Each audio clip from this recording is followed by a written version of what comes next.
Hello guys, how are you all? In this video, I'm going to show you that how can you connect your Rode Go 2 microphone to your iPhone. So basically guys, we just need one thing before connecting any iPhone to a Rode microphone or any type of microphone. You just need one thing, that is USB Type-C lightning cable, and that is really important thing to do.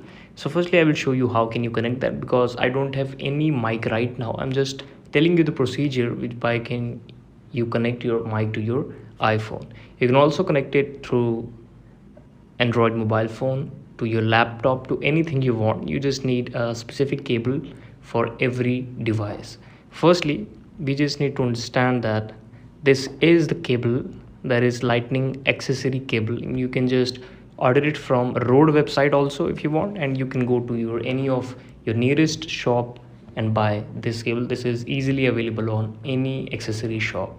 After buying this cable, you just need to connect this into your iPhone charging point and that round pin into your microphone, and the mic will be start working. So this is all about the video. Thank you so much for watching it. Please subscribe the channel if you like, and we will meet again with next and the best video with all of you. Keep watching, keep loving.